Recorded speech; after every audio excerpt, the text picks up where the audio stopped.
Bueno, hasta ahora hemos estado viendo diversos factores de virulencia, hemos estado hablando de distintos patógenos y recordad que estuvimos hablando el primer día de lo que eran los patógenos oportunistas. Los patógenos oportunistas son aquellos microorganismos, aquellas bacterias que en principio no provocan enfermedad en individuos sanos, pero que cuando pueden aprovechar una bajada en las defensas, bien sea porque se rompen las barreras exteriores, porque hay una inmunosupresión por diversos factores, quimioterapia, inmunoterapia para un trasplante, por la edad, es decir, cualquier factor que afecte a estas defensas facilita o permite que estas bacterias provoquen una infección. Son los patógenos oportunistas. Recordad el tema cero, hay un par de vídeos hablando de ellos.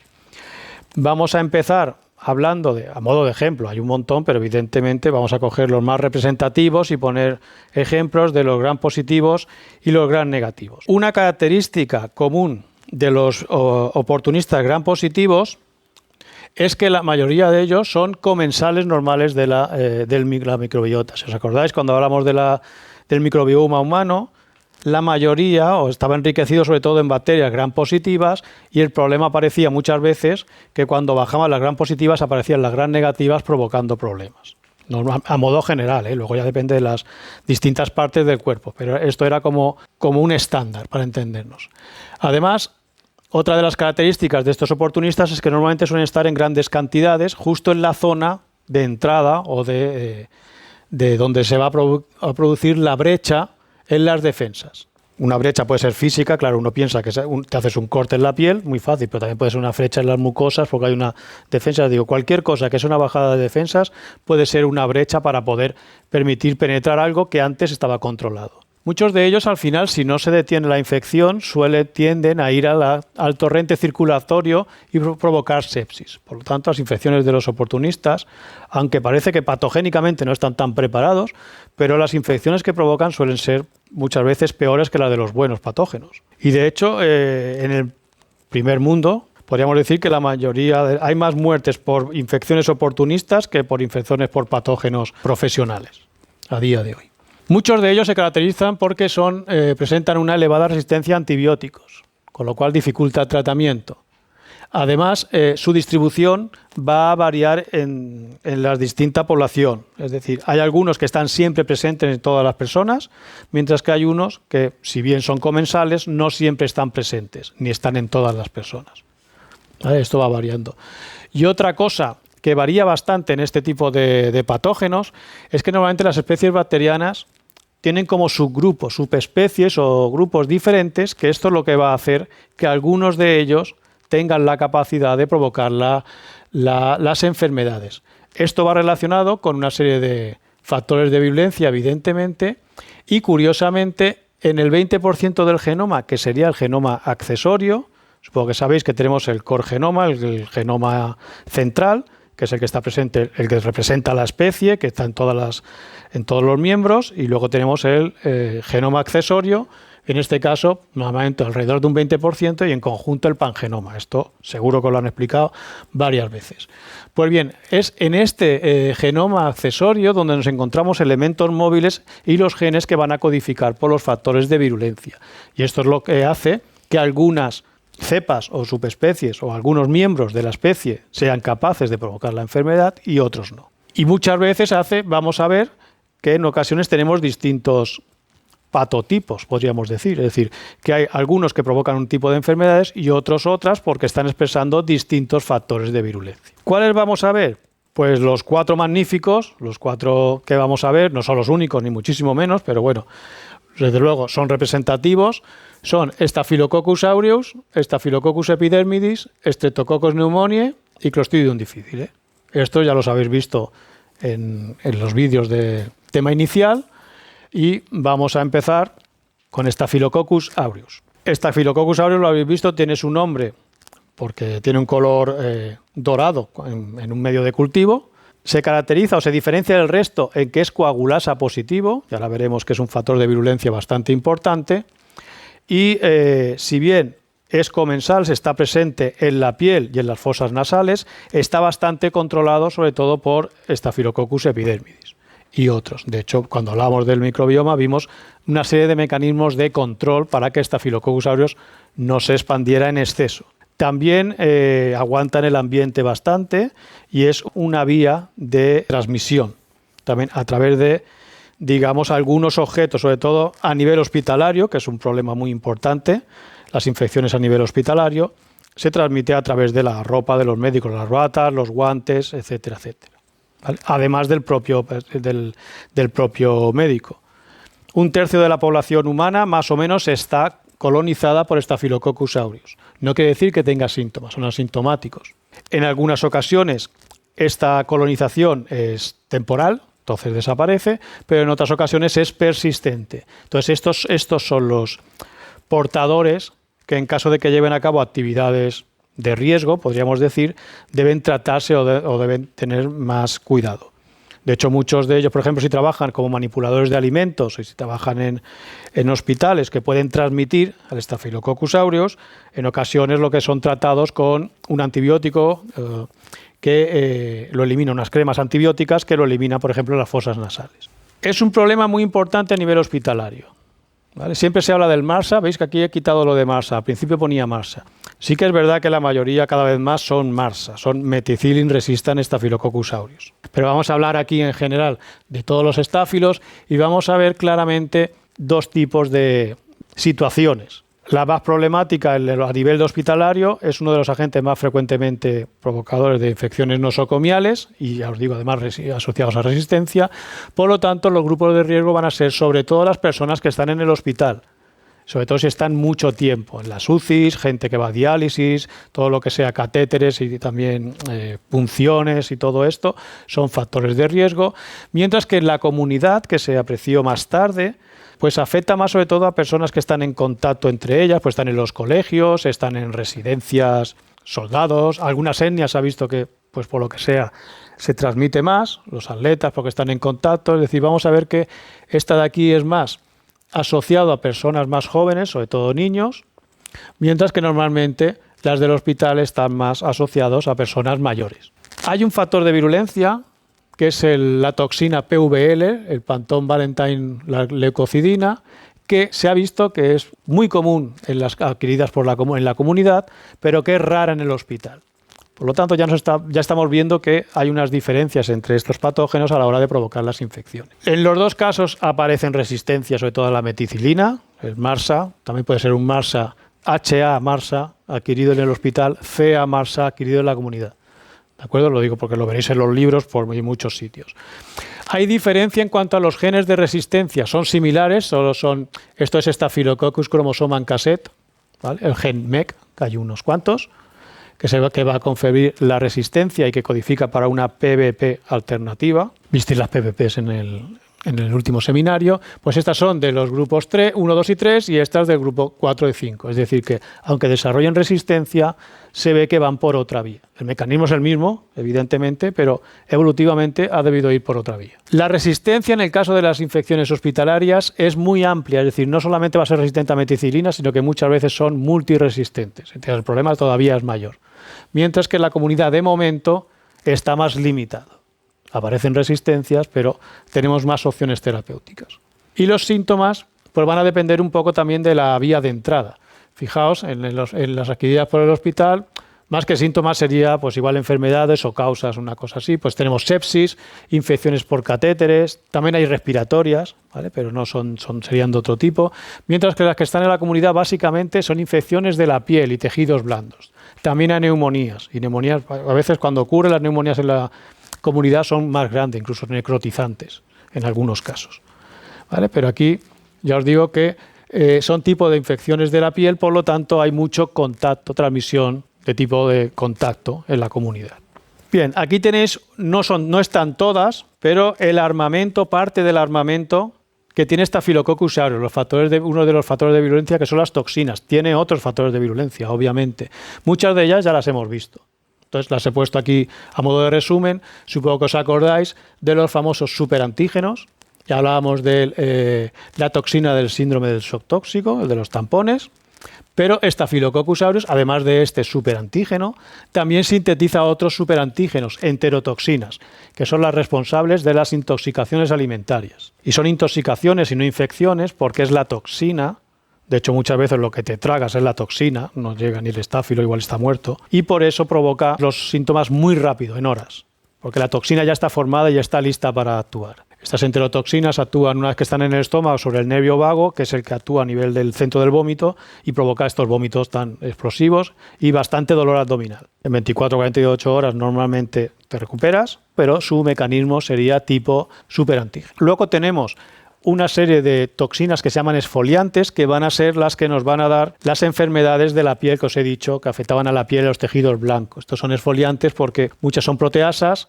Estas proteasas en algunos casos actúan en las caderinas. ¿Os acordáis de las caderinas? Entre las células epiteliales, estas uniones las rompen y esto es lo que va a provocar que estas células se suelten. Y entonces lo que hay un desprendimiento, una esfoliación. Entonces, hay niños que se llaman con el síndrome de la piel escaldada, que parece que se ha quemado, se ha escaldado, es que se le levanta la epidermis, no que se le vaya la carne, la capa superior. Esta primera capa, los queratinocitos basales, se sueltan. Bueno, se rompen estas uniones por acción de la proteasa. Y luego hay algunas enzimas que forman poros, leucocidinas, leucotoxinas. Aquí no sale, pero hay algunas que vimos en su momento que actuaban a nivel de la membrana, que eran las hemolisinas, la alfa-hemolisina y demás. También las podríamos poner en este grupo. No está aquí en el gen. PVL, lo que hemos visto antes, el Panton-Valentine leucocidina, estaría aquí.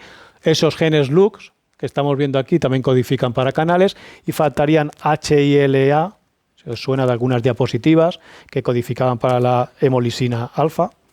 HILB, la hemolisina beta, es decir, tiene más hemolisinas aparte de estas. Aquí tenéis un ejemplo de cómo funcionaría en concreto la PVL. Fijaos, se está contando con los dos que hemos dicho, LUC-S y LUC-F. Estos dos monómeros se unirían y cuando están a 37 grados se produce esta oligomerización, en este caso son de 7, y forman el poro. Una vez que se forma el poro, si se forman varios poros, estos poros a su vez se pueden asociar entre ellos formando poros cada vez más grandes y por lo tanto llevan a cabo esta alteración de la célula, provoca la liberación de citoquinas y la muerte celular. Otros factores de virulencia es la exoenzima llamada estafiloquinasa. La estafiloquinasa lo que hace es actuar disgregando los coágulos. ¿Y esto qué va a facilitar? Diseminación. Va a permitir que Staphylococcus aureus se disemine. Aquí os pongo cómo funciona el sistema del plasminógeno que controla en el hombre la degradación. Entonces, la estafiloquinasa lo que hace es degradar el plasminógeno para sintetizar plasmina, que es la que se encarga de romper los coágulos actuando sobre la fibrina. La foto del monstruo. Fijaos la cantidad de cosas que tiene el armamento. La verdad es que es un auténtico bicho y podemos encontrar distintos síntomas en función de los factores de virulencia que expresen.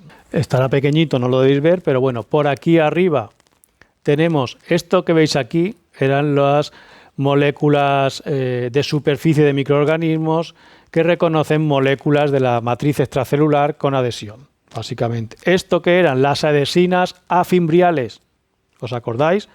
Que decíamos teníamos las adhesinas largas y las cortitas. Todo esto de aquí son adhesinas afimbriales, cortitas, que se unen tanto a células como a la matriz extracelular.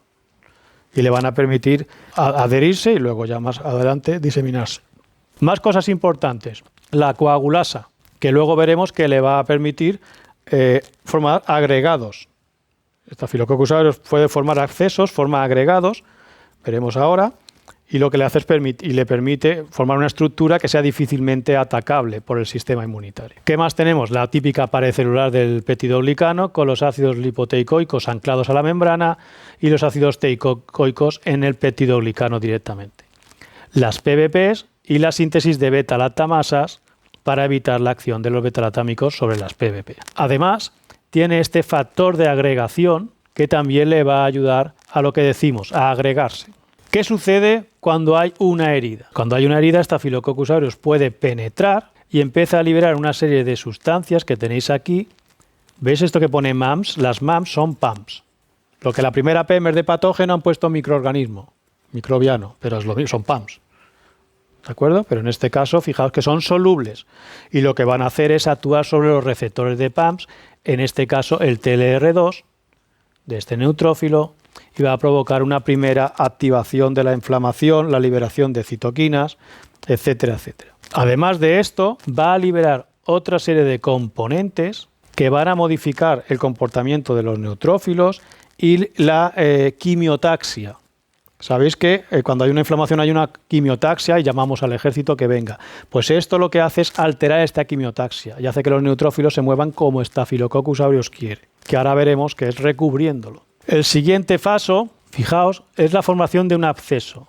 Y lo que hace es empieza a sintetizar una cápsula con fibrina, con cápsulas de fibrina, es decir, aquí lo que está haciendo es formar este agregado, se recubre de neutrófilos y luego libera una serie de componentes que hace que se mueran los neutrófilos y se le queden ahí alrededor. Una vez que está expresando todo esto, además empieza a liberar, cuando las tienen, superantígenos que provocan una activación a saco de los linfocitos T y una inflamación súper alta. Una liberación, un montón de señales. Y cuando considera que es importante, que ya ha llegado el momento de diseminarse, expresa esta SAC de aquí, que le permite degradar toda esta matriz y escaparse y eventualmente, si puede, ir a la sangre, y es cuando provoca la sepsis. Bien, el Staphylococcus aureus, además de estos abscesos, tiene una serie de mecanismos que le permiten persistir. Uno ya lo hemos visto, la famosa proteína A, recordad que tenía en su superficie y que une a los anticuerpos al revés. Y esto lo que hace es que el anticuerpo queda inutilizado porque la zona reconocible por el sistema inmune está anclada y lo que queda libre es la zona de reconocimiento de antígeno. No funciona. Otro mecanismo que tiene para persistir, si bien no parece que sea un patógeno intracelular, se ha visto que tiene la capacidad de internalizarse en determinadas ocasiones. Entonces es una manera que tiene de esconderse de alguna manera, internalizarse dentro del epitelio, por ejemplo, podría ser de algunas mucosas o bueno, donde sea, y permanecer ahí y no ser atacado por el sistema inmune adaptativo. Y luego lo que hemos dicho es que es un problema muy importante que en los últimos años ha incrementado de manera importante la aparición de resistencias a meticilina, que es el famoso MARSA, pero el problema es que además de la meticilina, el tratamiento alternativo, que sería vancomicina, cada vez hay más Staphylococcus aureus, que empezaron siendo VISA, Intermediate Resistant, a la vancomicina, y ahora ya tenemos algunos que ya son resistentes, con lo cual las opciones terapéuticas en determinados casos son muy limitadas. Empezaremos ahora con el primo, Staphylococcus epidermidis, que vamos a ver que no es ni de lejos tan potente, o no tiene un armamento tan potente como Staphylococcus aureus, pero también es un patógeno oportunista muy importante. Staphylococcus epidermidis, como sabéis, forma parte de la microbiota normal de la piel. A diferencia de Staphylococcus aureus, que colonizaba a determinadas personas y a otras no, aunque un tercio de la población se asume que en algún momento está colonizada, Staphylococcus epidermidis está colonizando a todo el mundo. Y de hecho su presencia parece ser que es crucial para controlar precisamente a otros patógenos, como evitar que Staphylococcus aureus, por ejemplo, colonice a todo el mundo en la piel. Sí que está presente, pero en menores cantidades, Staphylococcus aureus. Pero epidermidis está siempre presente. Digamos que sería un poco el jefe, el que se encarga de mantener a todos los otros controlados. Su hábitat natural parece que sería sobre todo la piel, aunque vemos que también estará en otras zonas. Y precisamente esta adaptación, el hecho de que esté tan bien adaptado sobre todo a la piel, a colonizarnos, va a ser precisamente su mayor fuerza para provocar las infecciones. A diferencia de Staphylococcus aureus, no va a sintetizar un montón de factores de virulencia, sino que lo que ya sintetiza normalmente de serie es lo mismo que va a utilizar para colonizarnos, para invadir, cuando consiga atravesar las barreras defensivas. La única toxina, por decir de alguna manera, que sintetiza Staphylococcus epidermidis es la modulina soluble en fenol, PSM, este de aquí, y ni siquiera es una toxina como tal. Digamos que eso sería el factor más dañino que vamos a encontrar en este organismo. Igual que Staphylococcus aureus, persiste también en el ambiente, donde es capaz de formar también biofilms. Y esto va a ser uno de los problemas principales asociados a Staphylococcus epidermidis. Su capacidad de formar biofilms. Los forma en el ambiente, también los forma sobre la piel, y eso le va a permitir adherirse mejor, aguantar mejor la presión mecánica, problemas mecánicos. Recordad que una de las defensas de la piel era la descamación, pues el hecho de formar un biofilm, de adherirte fuerte a la piel, evita que seas arrastrado. Es decir, todas estas adaptaciones que hacen que colonice muy bien la piel, insisto, vamos a ver que son las mismas que van a provocar esta adhesión dentro del cuerpo y la propagación final. Aquí tenéis el esquema de la formación de biofilm, pero en este caso no un esquema general que hemos visto varias veces, sino el del Staphylococcus epidermidis. Y como veis, tiene gran afinidad o una gran capacidad de formar biofilms, de adherirse a las prótesis, a los catéteres, y esto es lo que hace principalmente problemático a Staphylococcus epidermidis. Cuando se rompe de alguna manera, se atraviesa las barreras exteriores, consigue llegar a una zona donde no tendría que estar, que es estéril, y es cuando se desarrolla y provoca los problemas. En primer lugar, se produciría la unión a la superficie, en este caso sería un polímero, pues sería una superficie artificial, insisto, un catéter, podría ser una prótesis, una válvula cardíaca. Entonces, mediante uniones hidrofóbicas, los ácidos teicoicos y otras adhesinas que tenemos por aquí, se iría uniendo. Pero no solamente es capaz de unirse a sustancias inertes, sino que también es capaz de unirse a la matriz extracelular. Por lo tanto, no necesariamente siempre necesitamos que haya un catéter o un objeto externo. También monta biofilms, insisto, sobre proteínas de la matriz del hospedador, sobre nuestras propias proteínas. Y algunas adhesinas son comunes y otras son más específicas para unirse a estas proteínas de la matriz extracelular. Una vez que se ha adherido, pasaría ya a la fase de adhesión celular y de proliferación, y en este caso aparecen nuevos factores de virulencia, PNAC, que es un N-acetilglucosamina, BAP y AAP y los ácidos teicoicos. Y estos van a jugar un papel importante en esta adhesión intercelular de estafilococos, entre ellos, para mantenerse adheridos, y ya empezamos aquí a unirnos y formar una determinada matriz, pero fijaos que lo que estamos haciendo aquí es adherirnos entre ellas, se adhieren entre ellas y no solamente a la superficie. Y a partir de aquí pasan a la fase de maduración y empiezan a sintetizar los componentes de la matriz. El exopolisacárido, este que tienes aquí, que se llama PIA, de polisacárido intercelular adesin, esas son adhesinas intercelulares, no a la superficie, entre ellas. Polisacárido, determinadas proteínas, AAP, MBP, proteína de unión a la matriz extracelular, y así son proteínas de unión, adhesinas. Los ácidos teicoicos, de nuevo, también tienen cierta importancia. Y ADN externo. Recordar que un biofilm es una masa, una matriz compacta, donde no solo hay proteínas y hay fibras, también ha de haber algo que dé densidad. Y muchas veces eso está formado por ADN, que la propia célula libera, o bien cuando las células mueren, queda ahí en el exterior. Y es muy importante para generar esta masa viscosa de la matriz. En aquellas células donde nos encontramos ya expuestas al exterior, aparecen una serie de mecanismos relacionados con el quorum sensing. No hemos visto el quorum sensing, pero supongo que lo habréis visto en otras asignaturas.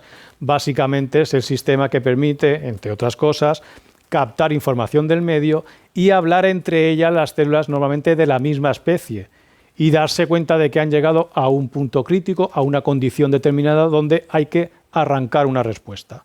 Es decir, ya somos tantas, pues venga, vamos a hacer tal cosa, por ejemplo.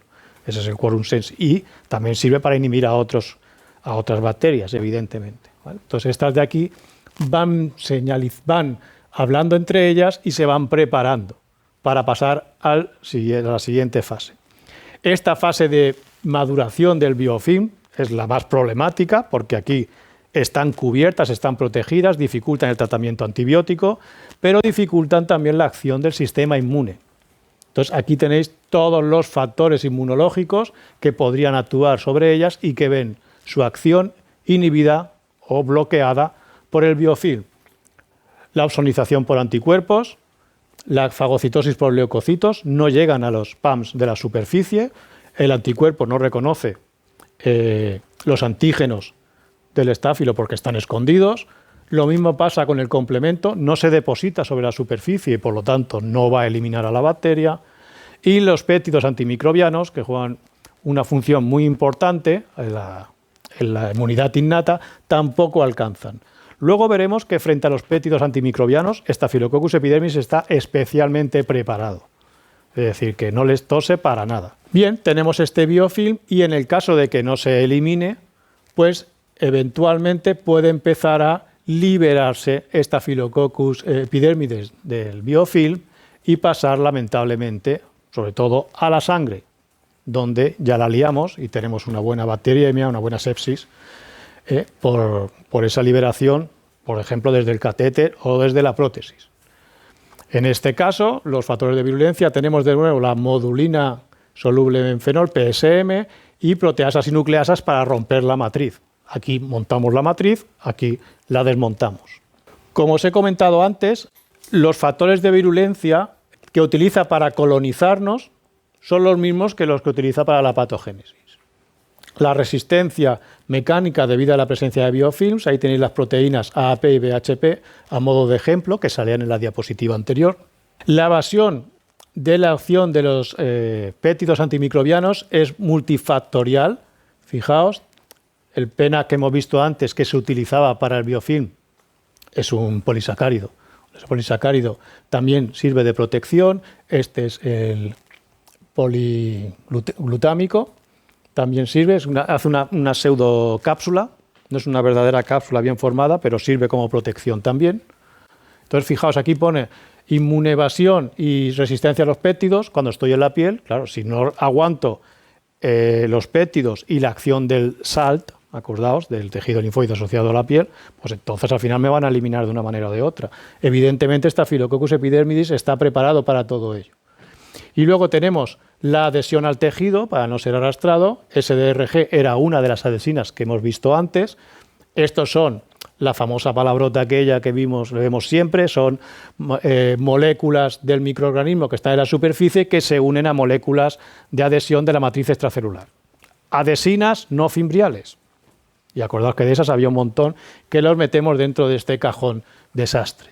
Pues bien, todas estas protecciones le permiten persistir y, como hemos visto, eventualmente pasar incluso a la sangre si se van desprendiendo. Vamos a enfocarnos ahora en la resistencia a los péptidos antimicrobianos, porque se está especialmente currada en este microorganismo, por razones obvias. Si en la piel donde se encuentra normalmente está llena de estos péptidos, has de ser capaz de aguantarlos, ¿vale? Entonces, aquí tenéis los mecanismos relacionados con esta resistencia. El más importante va a venir regulado por un sistema de dos componentes, los de siempre, ¿vale? Un sensor histidinquinasa y un regulador de la respuesta. ¿Cuál es este sistema? APS-SR, este que tenemos aquí. El sensor, la S en verde, en la membrana, y el regulador de la respuesta, APSR, en el citoplasma. ¿Qué pasa? APSS, ese sensor, tiene en la parte externa de la membrana un montón de cargas negativas. Os recuerdo que los péptidos antimicrobianos están cargados positivamente, son moléculas catiónicas, y lo que hacen es unirse a la membrana que está cargada negativamente. Y eso le permite unirse, integrarse y alterar la estabilidad de la membrana. Pues bien, vais a ver que básicamente muchos de los trucos van a ser cambiar la carga de la célula, de la bacteria, para que el péptido no pueda unirse. Y esto viene regulado, insisto, por el sistema APS-SR. Una vez que el sensor detecta al péptido antimicrobiano, cambia su conformación, aparecen las fosforilaciones que vimos el otro día, pasa un grupo fosfato a APSR y cuando APSR está activo, actúa activando una serie de genes, una serie de sistemas. El más importante, el sistema DLT. El sistema DLT es un sistema multicomponente, los tenéis aquí, y básicamente se llaman así porque lo que van a hacer es añadir alaninas a los ácidos teicoicos, como veis aquí. ¿Por qué añadir alaninas? Porque las alaninas están cargadas positivamente y por lo tanto lo que están haciendo es llenar la envoltura de cargas positivas y evidentemente eso lo que va a hacer es una repulsión de los péptidos antimicrobianos que son positivos. Otro mecanismo similar sería el llevado a cabo por MPRF. MPRF lo que hace es añadir, en este caso, lisinas sobre la superficie de la membrana. Las veis aquí en rojo y lo que está haciendo, las lisinas también tienen cargas positivas y lo que estamos es cargando esta zona de aquí, en este caso en el fosfatidilglicerol, en esta zona de aquí, ¿la veis? Volvemos a poner cargas positivas. Y un tercer mecanismo sería la expulsión activa del propio péptido. Este sería el llevado a cabo por el sistema BRA, donde tenemos que de manera activa, porque esto es un ABC transporte, consume ATP, es capaz de captar los péptidos antimicrobianos bien ya en la membrana o que hayan podido pasar al interior y los expulsa hacia el exterior. Estos, insisto, como podéis ver, son mecanismos de resistencia básicamente que todos ellos los puede utilizar en la piel o donde está colonizando. Y son los que le permite persistir. Y el problema principal es cuando pasa a una zona estéril. ¿Veis? No estamos viendo aquí un patógeno superkiller que vaya haciendo polvo las cosas, que vaya rompiendo y vaya... No. Es que está en un sitio y por lo que sea va a llegar a otro. Estamos hablando, hemos visto ahora, de prótesis, catéteres, pero muchas veces también, sobre todo a nivel hospitalario, los mismos médicos son los portadores del patógeno y son los que van a transmitirlo al paciente y los que van a provocar que pase a esas zonas. Por ejemplo, porque tienen los guantes, si llevan guantes, porque tengan alguna rotura o lo que sea y facilita que epidermidis pase al paciente. No solamente es a través de catéteres y de prótesis, aunque la mayoría de los casos suele ser así, sino que también hay una transmisión, por ejemplo, a través de bien sea directa o indirecta, a través del personal sanitario.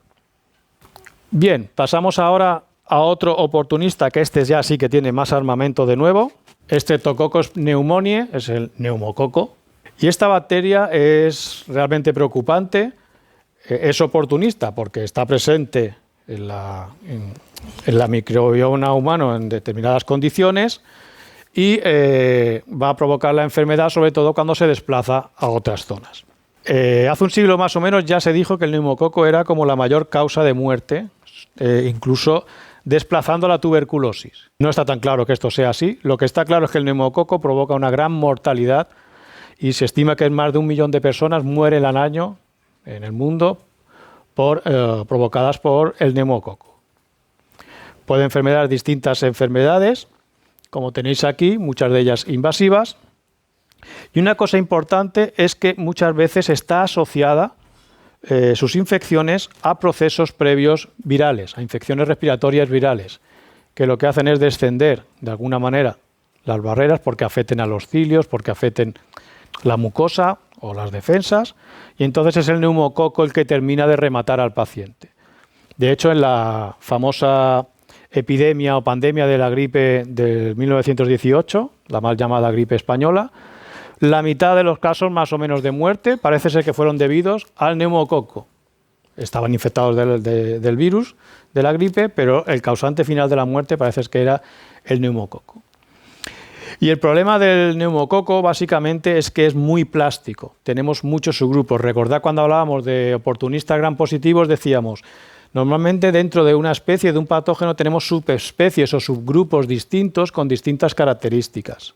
Pues bien, este es un ejemplo paradigmático porque hay como casi 100 serogrupos distintos del neumococo en función de la cápsula, del distinto tipo de cápsula que expresan.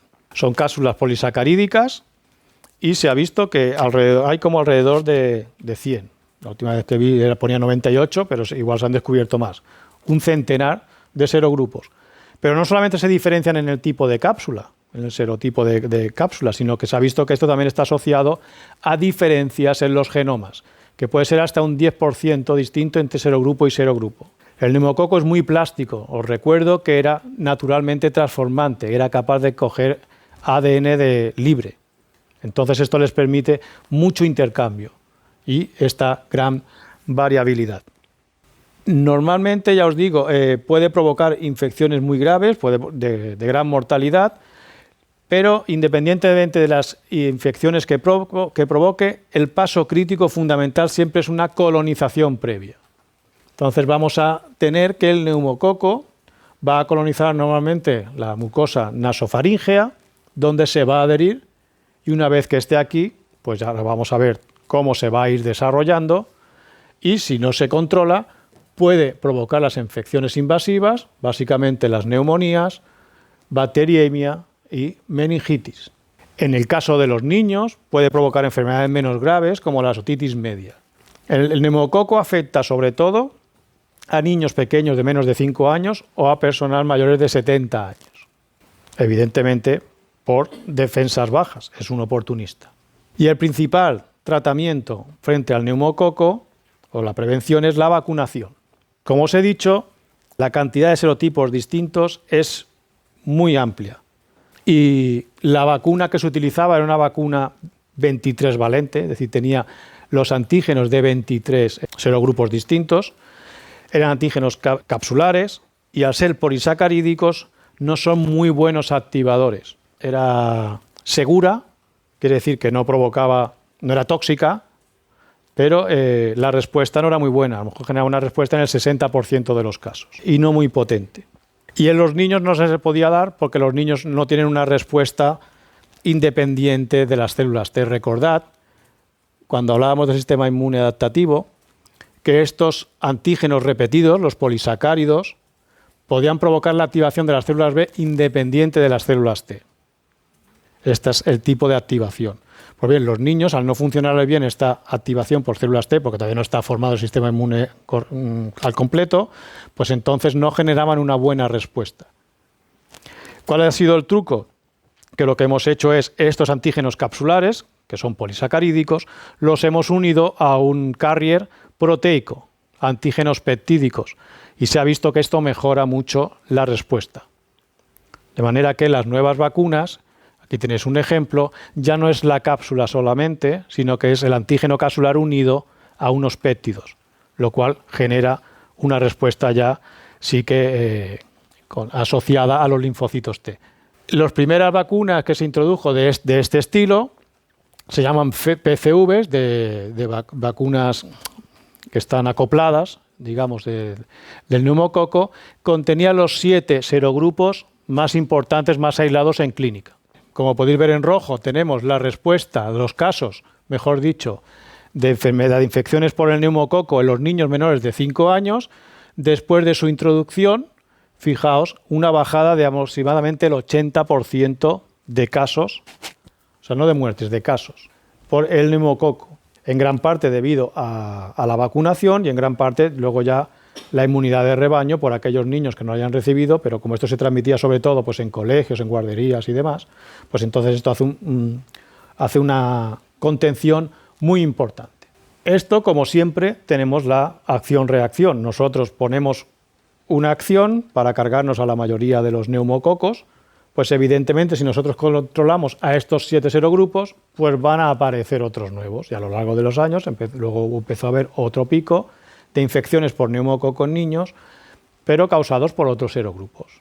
Y entonces el siguiente paso fue incorporar estos serogrupos. Evidentemente todo esto lleva una serie de años de investigación, no es tan fácil conseguir este tipo de vacunas, y se reintrodujeron en el año 2010, 10 años más tarde, una con 13 serotipos diferentes, incluyendo los 7 principales y los que estaban apareciendo nuevos. Este sigue siendo el principal mecanismo de control de la enfermedad neumocócica. ¿Cuál es el armamento del neumococo? Pues aquí tenéis todo su ejército, o parte del ejército. Como podéis ver, tenemos de todo. No es el epidermidis que acabamos de ver ahora, ni mucho menos. Tenemos por una parte una serie de adhesinas de superficie. En el libro, si lo veréis, esto lo he cambiado yo un poquito, porque aquí ponía que esto era proteínas de unión a los metales. No me preguntéis por qué. Entonces lo he borrado como he podido y lo he modificado. Aquí tenemos una proteína sí que está relacionada con el metabolismo del hierro, PIA y PIUA, que esto es de Acquisition Iron Protein y Uptake Iron Protein. ¿Vale? Está relacionado con la toma, con la consecución del hierro. Luego tenemos una serie de proteínas que van a jugar un papel muy importante en la resistencia al sistema inmunitario, en concreto en el complemento y a la invasión. El primero de ellos, la cápsula, y luego proteínas de superficie del neumococo, PSP, la A y la C. Algunos de estos componentes de la envoltura, tendríamos el ácido lipoteicoico, van a jugar un papel importante en varias fases, lo veremos, van a provocar una inflamación y se van a unir al receptor del factor activador de las plaquetas. Luego tenemos unos enzimas degradativos. Realmente tenemos aquí la hialurónico liasa, HIL, esta de aquí, que va a degradar, como su nombre indica, hialurónico, la matriz extracelular y va a permitir la diseminación del neumococo. Esto que tenéis aquí en la superficie son sortasas. ¿Os acordáis de las sortasas? Son las que se encargaban, entre otras cosas, de sintetizar el pili, el gram positivos, pero las sortasas están ahí para muchas más cosas y tienen ancladas muchas proteínas y muchas son factores de virulencia. Pues esta liasa está unida a estas sortasas de aquí. Tenemos más adhesinas de superficie, en este caso, muchas de ellas, además de ser adhesinas, tienen actividad enzimática, van a poder degradar o lisar determinados compuestos. Y luego libera exoenzimas y toxinas extracelulares, la más importante, la neumolisina, que como su nombre indica, va a lisar células, va a formar poros en la membrana de las células eucariotas, neumonicina, otro tipo de toxina, y súper importante, las proteasas de IgA1. Estamos hablando de un patógeno que está provocando infecciones, que está entrando por mucosas y, como ya sabéis, necesitamos sobrevivir a la acción de los anticuerpos que nos encontremos en esta zona. Básicamente, como os he dicho, si os acordáis, lo primero que tiene que hacer el neumococo es colonizar y luego ya veremos si se disamina. Pero bien, en esta colonización parece ser que en primer lugar, ¿quién va a actuar? Las adhesinas. ¿Cuál? El pili. ¿Por qué? Acordaos, porque es el más largo. Esto ya lo hemos comentado. Primero se va a unir sobre el epitelio con la adhesina más larga, que en su punta tiene lo que es la verdadera adhesina. Y una vez que se ha unido, ya es más fácil que las adhesinas no fimbriales, PSA en este caso, y luego veremos que estas de aquí más tarde, no se unen todas de golpe, va poquito a poco, porque va a ir rompiendo cosas y se va a ir acercando y van quedando moléculas hacia el aire. Entonces, una vez que se une a las células epiteliales, se une mediante PSA sobre todo, y luego, una vez que está más cerca, la cápsula, la expresión de la cápsula la va modulando, y a veces expresa más y a veces expresa menos, ¿para qué? Para que queden las adhesinas libres y puedan actuar. Porque si la cápsula nos tapa y nos protege frente al exterior, también está tapando las PAMs, para que no me reconozcan, pero las PAMs no pueden jugar. Entonces, aquí hay una modulación de la cápsula, es importante. A veces la va liberando o la va a sintetizar menos o más. Y a medida que la libera, va dejando expuestas más adhesinas. Aquí tenéis varias adhesinas. PAB es de virulencia y adhesión del neumococo. Esto es una enolasa. NAN-A y PSRP tienen actividades enzimáticas bastante importantes. Sobre todo NAN-A es una neuromidasa. Y básicamente lo que van a hacer todas estas es ir degradando de alguna manera los polisacáridos que hay en las envolturas de las células epiteliales. Y esto lo que hace, por un lado, suelta comida, lo utilizan como nutrientes, y por otro lado, digamos que va dejando al descubierto más antígenos de superficie para adherirse más. Es decir, que no es que se una de golpe, sino que se une con una, empieza a escarbar, se une con otra, empieza a escarbar, y todo eso lo hace mediante este tipo de moléculas que tenemos aquí. El daño que provoca, sí que es verdad que estamos viendo toxinas, ¿vale? Pero el daño del neumococo es por el proceso inflamatorio y la respuesta inflamatoria y las consecuencias derivadas de ello. Entonces, mientras está haciendo esto, lo que está provocando es una respuesta inflamatoria. Normalmente, cuando llega al epitelio, a los 3 días ya empieza a montarse esta respuesta, entonces empiezan a actuar los macrófagos, empiezan a liberarse péptidos antimicrobianos, etcétera, etcétera, el complemento y demás, pero consigue normalmente resistirlo mediante esos compuestos de allí. La cápsula es fundamental, es muy importante, pero hay toda una serie de factores de virulencia que le van a permitir resistirlo. ¿Cómo se activa esta inflamación? Pues aquí tenéis un ejemplo de los distintos PAMs, cómo son reconocidos. Los principales PAMs que va a ser reconocido por el sistema inmune son el ácido lipoteicoico, no lo he dicho, pero la toxina, la nemolisina, normalmente se libera mediante lisis. Aquí hay LIT-A, es un enzima lítico que lo que provoca es la alteración de la membrana del neumococo, provocando esta liberación. Y esta muerte controlada de algunas células del neumococo van a liberar antígenos de superficie y algunos de ellos natural como endotoxina. El ácido lipoteicoico que quede libre al romperse las células, lo tenéis aquí, lo tenéis allá, puede ser reconocido por el receptor del factor de activación de las plaquetas, PAF-R que tenéis aquí, por los TLR2. Recordad que los PAMs eran reconocidos por TLRs, NLRs, Not Light Receptors, tipo Scavenger, que no los hemos visto nunca, los comenté y ya está. Aquel de allí, Marco, es un tipo Scavenger, tipo basurero. Y luego nos quedan los NLR, os he dicho, bueno, los tipo leptinas. ¿Vale? Pues fijaos aquí, en el caso del neumococo tenemos reconocimiento por tipo Scavenger, TLRs, el 2 y el 4 reconocería la neumolisina, y el 9, que es el intracelular, que está en endosomas, para cuando el neumococo muere y entra ADN bacteriano dentro de la célula, porque el macrófago lo internaliza, etcétera, etcétera, es reconocido aquí. Y además, fragmentos del peptidoglicano son reconocidos por NOT2. Si no os acordáis, luego vais a revisar los receptores de PAMs. Acordaos que había estas 4 familias, pues aquí tenemos 3 que están funcionando frente al neumococo. Al final lo que tenemos, recordad, es una respuesta que provoca la síntesis de determinadas proteínas, proteínas de la fase aguda, genes de citoquinas, una respuesta inflamatoria. Si consigue resistir en la zona de la infección y bajan a los alveolos, esto es especialmente frecuente cuando tenemos una infección vírica, que se ha encargado, os digo, de alterar la mucosa, los cilios y demás. No tiene por qué ser a la vez, o sea, puede haber coinfección, pero muchas veces es una infección posterior, ¿vale? Primero tenemos la viral, lo ha dejado tocado y luego el neumococo se aprovecha. Entonces alcanzaría que tenemos el alveolo, los neumococos son estas bolitas rojas de aquí, y ¿quién está en el alveolo? Pues los macrófagos alveolares. Lo que acabamos de ver, aquí tenéis las moléculas que reconocen al neumococo y la defensa, la liberación de citoquinas, la posible acción del complemento, la proteína surfactante D, péptidos antimicrobianos, etcétera, etcétera. Si la cantidad de neumococos que llega es baja, normalmente se controla.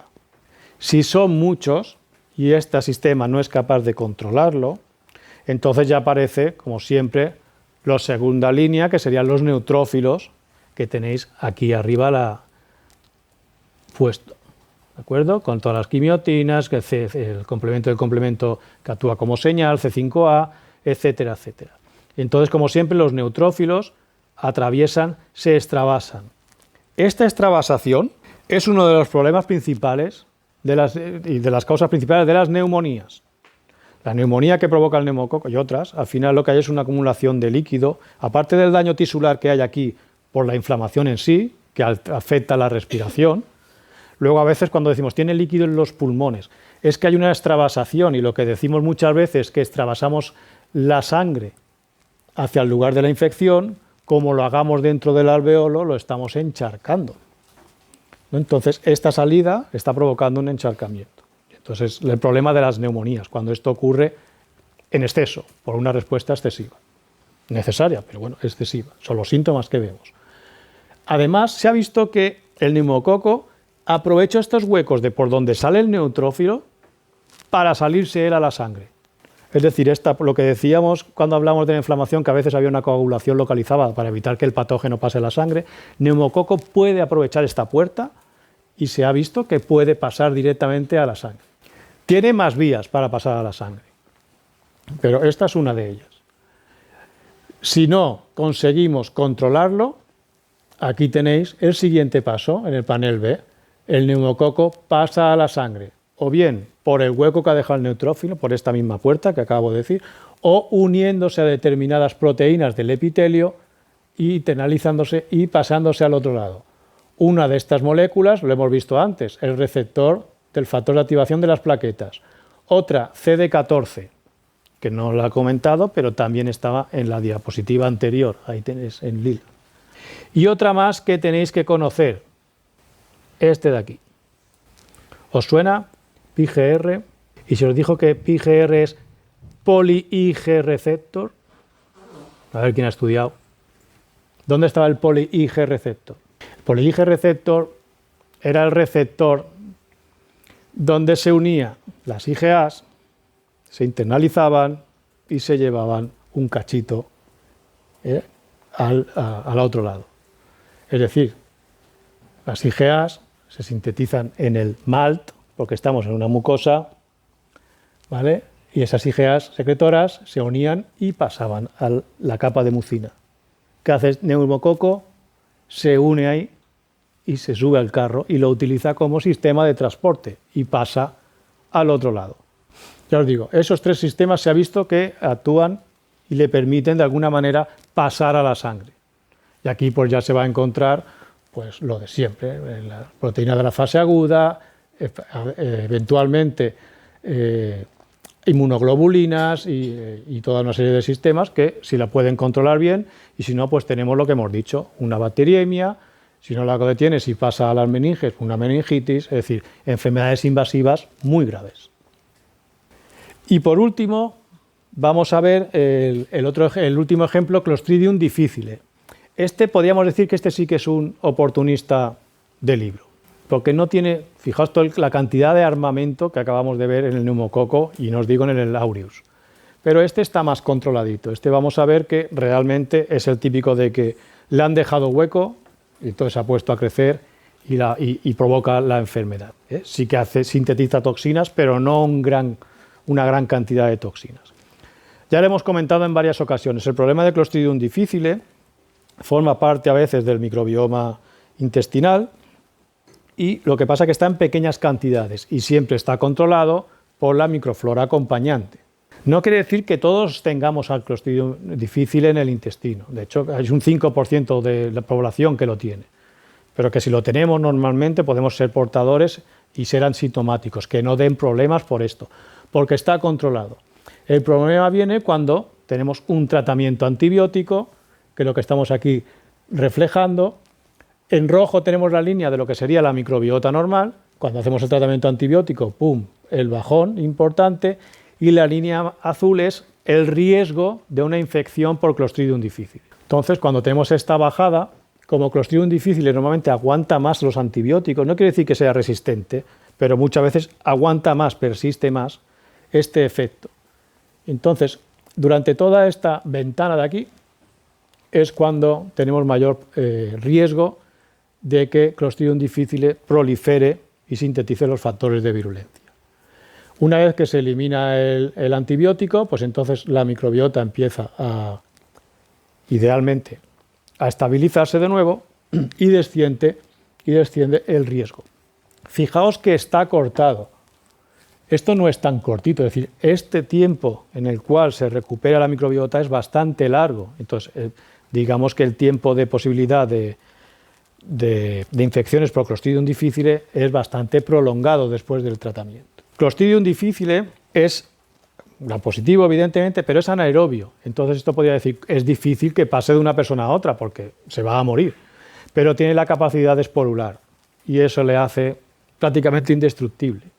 Como veremos, está en el intestino. La enfermedad peor que puede provocar una colitis pseudomembranosa, es la enfermedad más grave, pero también puede provocar inicialmente los primeros pasos diarrea. ¿Qué quiero decir con esto? Que al final lo que tenemos es un mecanismo de expulsión muy rápido de esporas y esas luego, en el ámbito clínico sobre todo, pueden ser transmitidas a un paciente.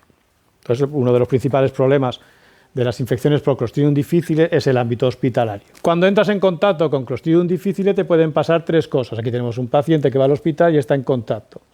Que Clostridium difficile, la cepa, no sea no toxigénica. Si no hay toxinas, se ha acabado. Segundo, que tengas anticuerpos específicos contra la toxina A, principalmente. También eres asintomático, pero estás colonizado. Y por último, pues que evidentemente será toxigénica y que tú no tengas defensas específicas. Entonces el Clostridium difficile es cuando te va a provocar los síntomas de la enfermedad, que insisto que puede ser muy grave. Aquí tenéis la evolución de dicha enfermedad. En primer lugar, que tú tengas el Clostridium difficile en el epitelio del intestino, bien sea porque ya lo tienes y porque los antibióticos han provocado un descenso, bien sea porque te han contaminado, como acabamos de ver. En cualquier caso, tenemos que el Clostridium difficile ya está preparado para colonizar. Entonces, colonizaría el epitelio intestinal y se uniría aquí.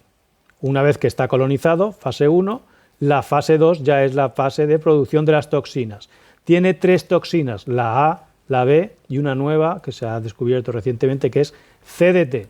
TCD es la toxina de Clostridium difficile, fácil de acordarnos. Estas toxinas actúan sobre el epitelio y tienen un receptor en las células epiteliales. La crítica es la A. La toxina A se une en la parte apical, la que está expuesta. Se une aquí y ahora vamos a ver que son toxinas tipo AB, se internalizará y llevará a cabo su función. Su función va a ser afectar a la estructura de la actina, entre otras cosas, y eso va a provocar que las células epiteliales se alteren, algunas mueran y otras se separen. Rompe estas caderinas, estas zonas de estas proteínas de unión entre las células que vimos que eran muy rígidas, y es necesario, ¿por qué? Porque la toxina B, sus receptores están en la zona vasolateral, en esta zona de aquí. Si no las separo, la B nunca va a funcionar. Por lo tanto, si A no está, B no va a entrar dentro de la célula y no va a ser tóxica. Lo que provocamos con esto, además de la respuesta inflamatoria con los neutrófilos, es que estamos aquí alterando estas células epiteliales, algunas de las cuales mueren, y se forma una pseudomembrana con estas fibrinas, estas fibras y estas células muertas que se forma aquí, se depositan aquí con la presencia de neutrófilos, componentes inflamatorios y demás. Estos son las pseudomembranas.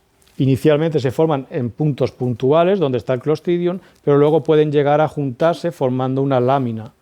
Y esto es muy grave y provoca, si no se trata, la muerte. Los mecanismos de acción típicos de toxina AB, os los muestro aquí. En el panel B os muestro la toxina A y la toxina B. La toxina se une a su receptor, insisto, en la zona apical, como hemos visto ya muchas veces.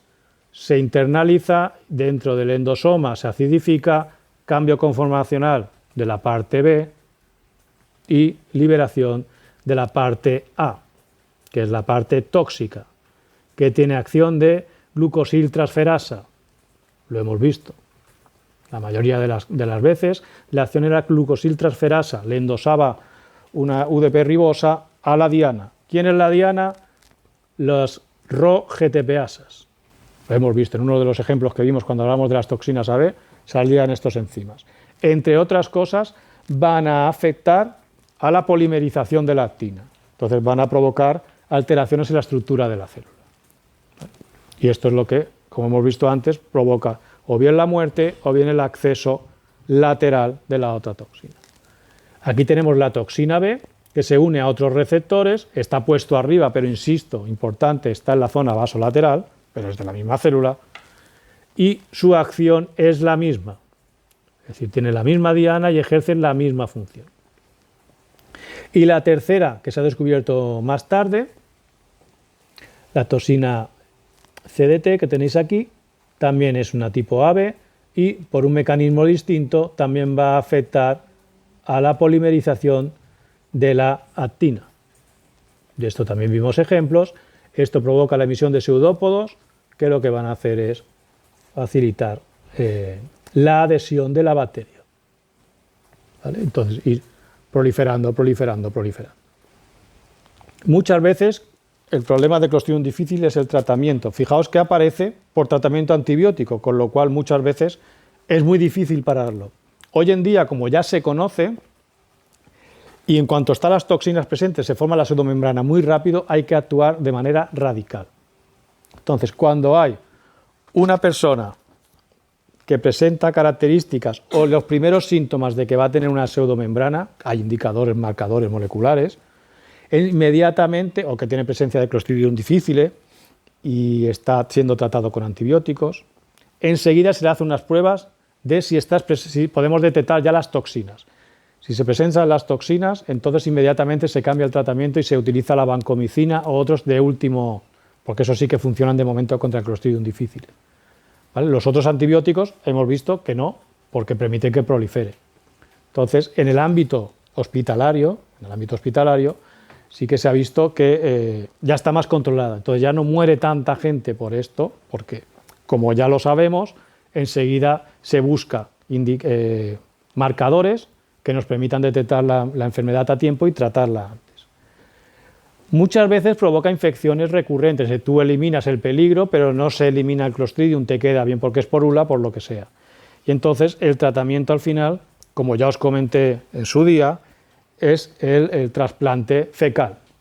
Aquí tenéis distintas vías de inoculación, podríamos decir, que va a depender del paciente, de lo que pueda aguantar y sobre todo de dónde venga el material a trasplantar, ¿vale? De dónde se ha obtenido ese microbioma.